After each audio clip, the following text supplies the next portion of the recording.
dia a dia. Lala, o que você tem para contar para a gente sobre a economia criativa?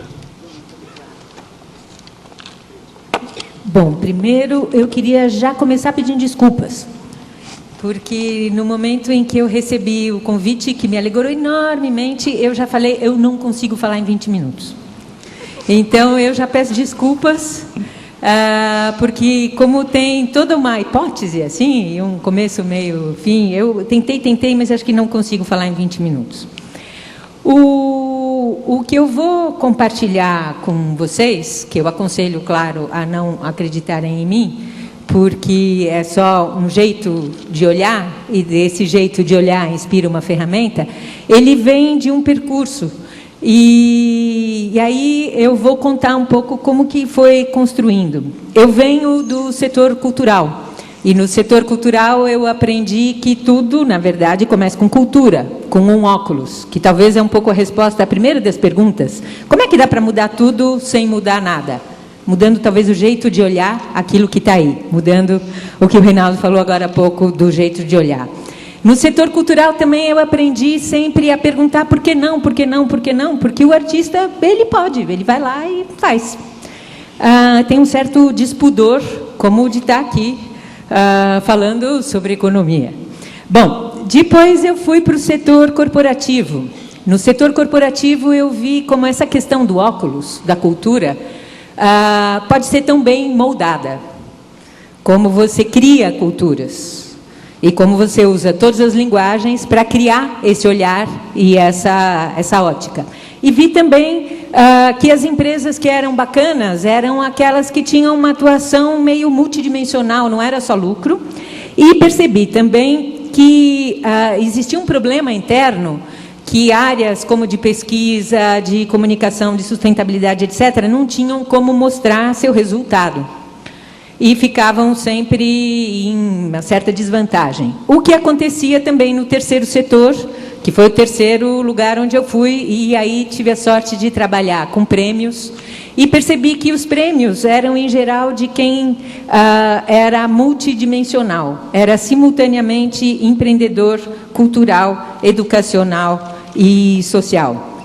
E que no terceiro setor não tinha dinheiro, e, no entanto, um monte de coisas eram feitas e dali vinham as tecnologias mais interessantes. A partir daí, eu comecei a trabalhar com governos locais e instituições de fomento, como do SEBRAE, em vários estados. Não tinha ainda o nome Economia Criativa, então chamava Cultura e Desenvolvimento Local. E o grande problema era que a gente chegava num lugar e dizia, o que tem aqui? E a resposta era sempre nada. De novo, a questão do olhar. Como não havia, muitas vezes, riqueza, moeda, havia a percepção de que não existiam riquezas. E o olhar das pessoas não percebia tudo aquilo que tinha de incrível.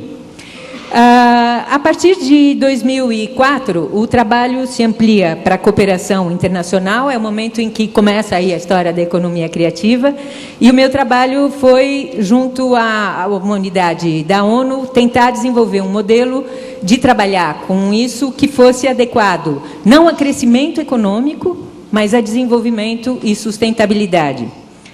E aí eu vi que tinha uma questão muito complicada ao trabalhar com governos, ao trabalhar com bancos, ao trabalhar com federação de indústrias, ao trabalhar com todo mundo que formula políticas, porque tem a questão da evidência.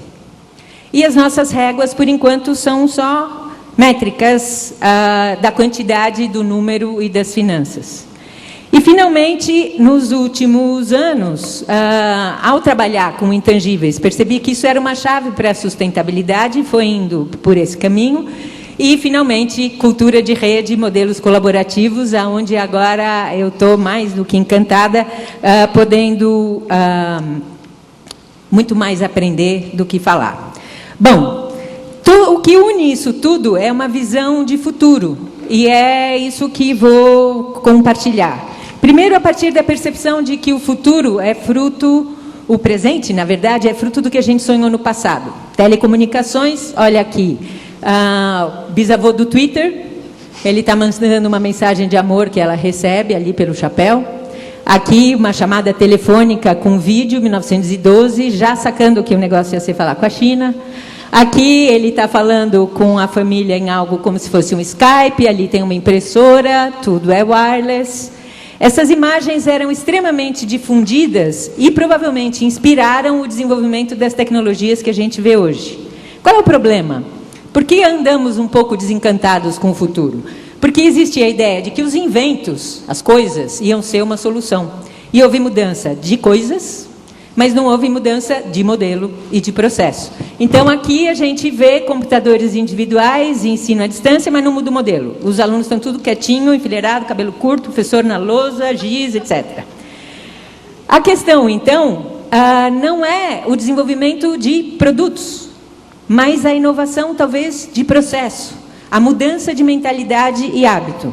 A mudança de cultura, a mudança de óculos, de jeito de ver. Porque aquilo que existe hoje é fruto de pensamento e sonho do passado.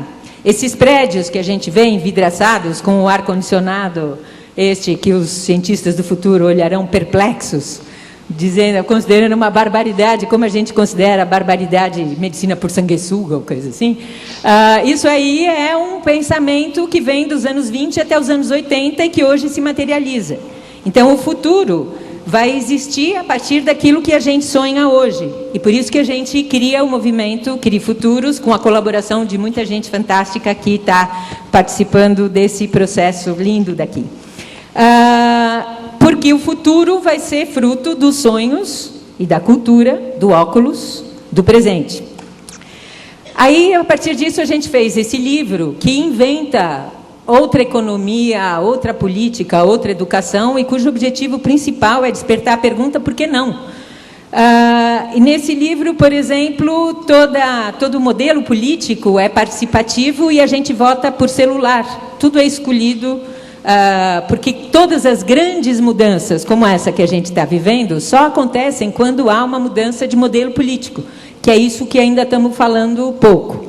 Por exemplo, no passado, o óculos, o conjunto de normas políticas, sociais, econômicas, etc., justificava a escravidão, era normal. Hoje, ter escravos é impensável. No futuro, provavelmente vai ser da mesma maneira impensável não ser sustentável. E sustentável vai passar de um adjetivo, de uma roupinha que você põe nas coisas, para um jeito de tudo. Vai passar de adjetivo a substantivo. Só que tem um problema, como o Eduardo falou. Sustentável, como? Porque o planeta é um só, finito. Recursos materiais finitos. E aí, vem a questão, será que tem solução? Talvez sim, porque talvez exista uma coisa que está aí, mas que a gente não vê. E que esta coisa que a gente não vê pode ser uma solução. Agora eu vou precisar de ajuda, Jorge, querido. Precisa apertar o clique para o vídeo rodar, precisa ser no mouse. Aqui eu proponho para vocês um teste de percepção. Vamos contar quantas vezes o time que está de branco passa a bola de um para o outro, quantas vezes eles passam a bola, para ver se a nossa percepção está boa.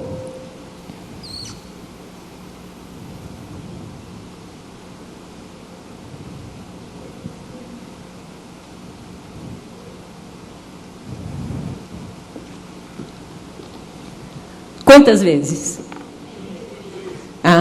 Agora, quem viu um sujeito vestido de urso dançando que nem o Michael Jackson?